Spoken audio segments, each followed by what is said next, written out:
Le agradezco enormemente al doctor José María Ramos, investigador del Departamento de Estudios de Administración Pública del Colegio de la Frontera Norte de El COLEF. Nos tome la llamada, doctor. Qué gusto saludarlo. Muy buenos días. Muy buen día, David. Un saludo a tu audiencia. Encantado. Gracias, gracias. Pues el tema que nos ocupa hoy pues es bastante duro. Primero había escuchado que esta tragedia en San Antonio, Texas, era la peor de esa entidad norteamericana. Ya la tragedia de las personas que encontraron sofocadas, asfixiadas en un tráiler, subió a 53. El número de víctimas subió a 53, doctor. Y ya aclararon que sí, ha sido la peor tragedia, pero en la historia, de hecho, de todo Estados Unidos, de algo de esta naturaleza. ¿Desde qué perspectiva tenemos que analizar esta situación, doctor? Porque se habla mucho de responsabilidades, de a quién le toca qué, que si es tráfico de personas, que si es responsabilidad de los gobiernos. ¿Qué hay? ¿Qué nos puede decir respecto a este tema? Pues para agregar la magnitud, David, sería la cuarta tragedia a nivel mundial, después de las tragedias de migrantes en Austria, en Tailandia y creo que hay otra en Inglaterra, lo que refleja la importancia de los flujos migratorios a nivel internacional. Mira, yo creo que es un tema en donde fue algo, de mi punto de vista, muy lamentable, muy criminal, pero muy circunstancial. ¿Por qué lo digo? Porque por esa región estarían cruzando cerca del 60% del tráfico de migrantes hacia Estados Unidos. ¿Por qué? Porque es el punto más cercano de Ciudad de México a la frontera. Y ese es parte del debate que trae el gobernador. Desde ese punto de vista, aquí yo lo que veo es una situación, algo que falló y que lamentablemente generó esta desgracia por parte, en este caso, del conductor, de origen mexicano, pero con nacionalidad estadounidense. Tengo entendido ya está en proceso, al igual que otras personas. Y la otra, lo que nos indican las imágenes, que hubo omisiones, entre comillas, por parte de los filtros, dos muy importantes. Es un área fundamental de tráfico de migrantes. Llama la atención la forma en que se dan las cosas. Y eso sería, digamos, la manera más reactiva, es decir, inmediata. Y bueno, pues está el otro debate, ¿no? El debate que se planteó en la reunión de hace 2 semanas en Los Ángeles, el pacto migratorio, de atender las causas de la migración, pero pues en la medida en que sigan esos efectos de la pandemia que han afectado a nuestros países, los efectos del cambio climático, los problemas de inseguridad y otro tipo de situaciones, especialmente en los países del Triángulo Norte y otros países de la región, este tipo de dinámicas seguirán dándose. Claro.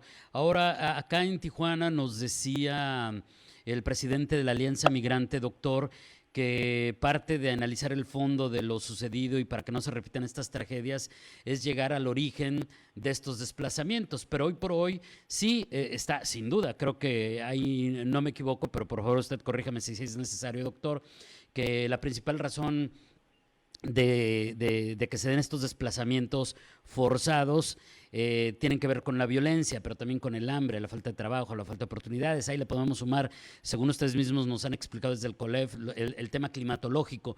Pero decía, hay que ir al origen. Si yo le pregunto a usted, doctor, ¿cuál es el origen de todo esto? ¿A dónde llegamos?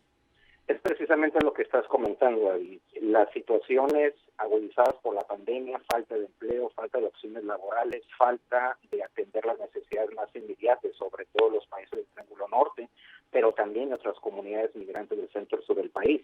Cerca del 45% de las personas, de los migrantes detenidos en mayo de este año, cerca de 240,000 en total, son de origen mexicano.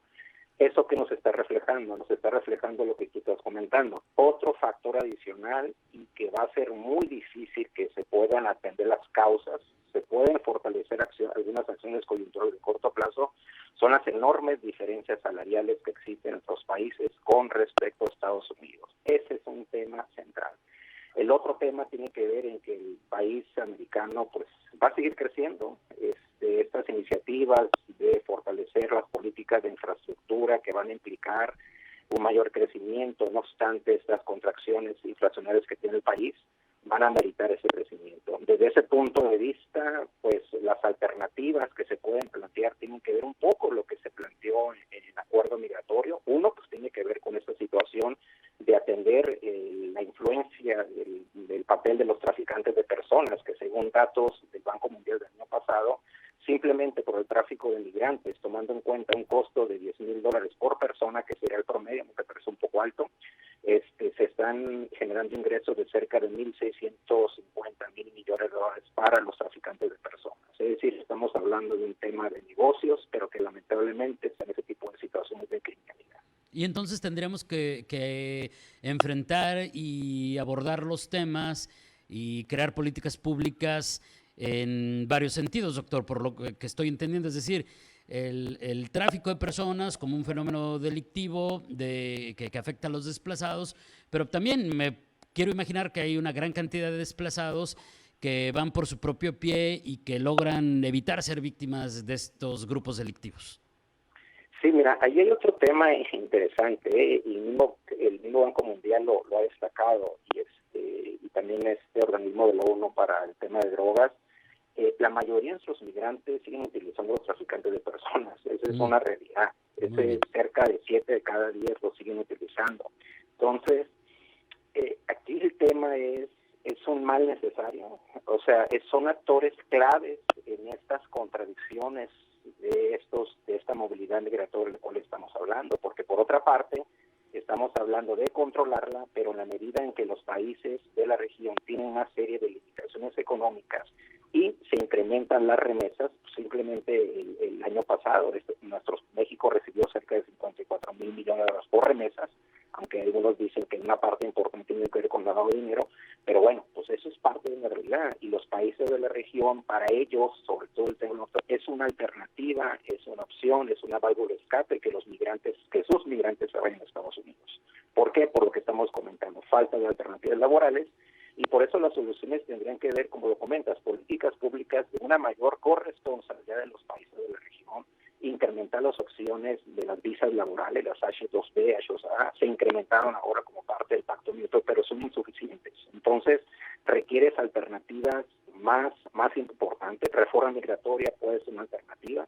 Creo que el marco de la reunión de Los Ángeles pudo haber sido un espacio, y ahora tengo entendido que la reunión con el presidente Biden el 12 de julio amerita hacer un pronunciamiento muy crítico con el papel que pueden tener los actores republicanos, que son los que faltarían para avalar una reforma migratoria. Sí, es parte de los temas que dicen que van a tratar. Espero que así sea. Doctor, entonces aquí también encuentro otro asunto súper interesante y que es que entonces cualquier tratamiento se tiene que dar bajo la premisa de que los flujos migratorios no van a parar. O sea, me refiero a que de repente escucho propuestas de todo tipo de frentes, de expertos, de analistas, de políticos, de funcionarios respecto a lo que hay que detener es el flujo migratorio y darles oportunidades. Bueno, sí, suena muy bonito, pero la realidad es que aunque eso se lograra y que no sería a corto plazo, los flujos migratorios no los vamos a parar, pues.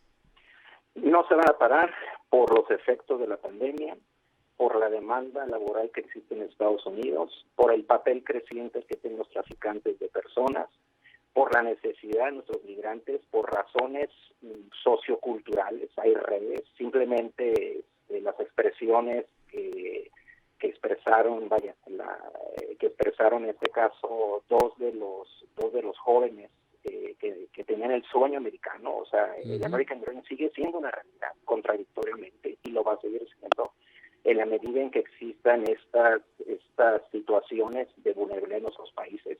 Por eso la estrategia es una estrategia de varios niveles, es decir, simplemente porque, por ejemplo, en este año fiscal, que va de octubre del 2021 a mayo de este año, van cerca de 1.500.000 migrantes detenidos, lo cual no teníamos en los años de la administración del presidente Trump. Entonces, aquí una alternativa, entre comillas, sería fortalecer la contención migratoria, que de alguna manera se dio en la pasada administración. Sin embargo, pues ahí es donde entran las habilidades, los intereses de los traficantes de personas, que generan toda una serie de redes de corrupción, etcétera, etcétera. Entonces, el reto del corto y presente plazo, desde el punto de vista de estos flujos migratorios, es una mejor gestión de estas movilidades, y sobre todo atendiendo derechos humanos, alternativas laborales, alternativas de refugio, y sobre todo que los países de la región asuman sus responsabilidades en el sentido de generar algunas alternativas mínimas de gobernabilidad que generen opciones laborales, sobre todo para nuestros jóvenes. Oiga, doctor, y entonces estoy viendo que también se podría ver incluso como una oportunidad el hacer todo esto bien, porque hay una necesidad que los migrantes ven que, o sea, pues por eso los migrantes ven que hay una oportunidad ahí de salir adelante, ¿no? O sea, a lo mejor lo que yo estoy diciendo parece muy simplista, pero creo que sería una realidad y a eso le sumo el asunto de preguntarle, doctor, sobre qué mensaje habría que darle a la comunidad, porque de repente este asunto de los discursos antiinmigrantes, de criminalizar a los desplazados, también es lamentablemente cosa de todos los días. Mira, creo que a pesar de este grave incidente, que sin duda alguna estamos comentando que es el más importante en la historia de las relaciones fronterizas México-Estados Unidos, no se va a detener la migración. Es decir, irregular. Y que incluso nuestros migrantes no necesariamente lo van a dejar hacer. Quizá van a ser más cautos con el uso de incluso los propios traficantes. Uh-huh. Yo lo que veo es que hubo una situación muy, muy particular. Quizá, cuando creo que lo están documentando, la persona estaba bajo el influjo de metanfetaminas. Entonces, ahí hubo un error ahí. Pero entonces, ¿el mensaje cuál es? Bueno, pues es un mensaje en el sentido de que es complicado, porque ahí los incentivos para migrar son muy altos. Los incentivos para no migrar, ¿qué implicarían? Desde ese punto de vista, ver algunas alternativas laborales en nuestros contextos, lo cual pues puede haber, es decir, porque aquí tenemos un dato contundente, David, ¿por qué la mayor parte de las poblaciones de las ciudades fronterizas del norte no emigran a los Estados Unidos? Tenemos el flujo de los transmigrantes laborales, cerca de 500,000, pero vaya, ¿por qué? Porque estás creando algunas alternativas laborales para nuestros jóvenes. Claro, también están las alternativas de visas estudiantiles, las visas laborales. Por ejemplo, en temas de remesas, la frontera norte también se ha visto beneficiada con unos un 30-35% de estas remesas a nivel de flujos. Entonces, aquí el tema es que en el ámbito de las competencias, los actores gubernamentales asuman algunas políticas públicas. Por ejemplo, tenemos el siguiente dato, David, cerca de 2 millones de los egresados de nuestras universidades no tienen empleo. Entonces, ¿qué alternativa de innovación, de emprendimientos personales se pueden crear para fortalecer micro, pequeña industria? Que son alternativas que están presentes en el Tratado de Libre Comercio y que van a ser un tema que se ha estado discutiendo como parte del diálogo económico de alto nivel, que va a ser uno, entre otros, los temas que aborda el presidente López Obrador en su reunión con el presidente Biden. Claro, y como bien explica ya usted, doctor, es un asunto muy, muy complejo el hablar de la migración, las razones, los contextos, es sin duda, además, creo que es un tema apasionante. Doctor, ¿con qué podríamos cerrar? A manera de conclusión, después de este análisis y luego de esta terrible tragedia que nos llevó a retomar el tema y a volverlo a poner sobre la mesa, ¿cuál sería la conclusión en este momento?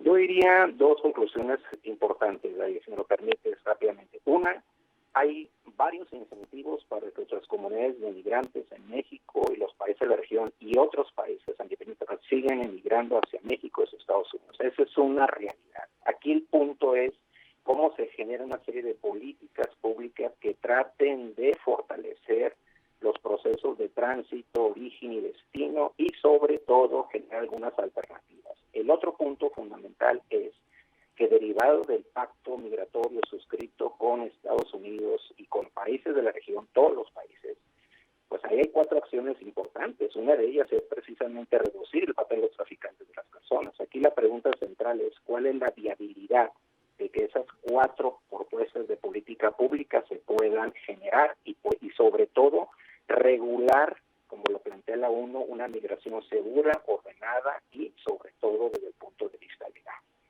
Claro. Doctor, le agradezco enormemente este tiempo, le mando un abrazo y espero que tengamos la oportunidad de volver a platicar muy pronto. Gracias y muy buenos días.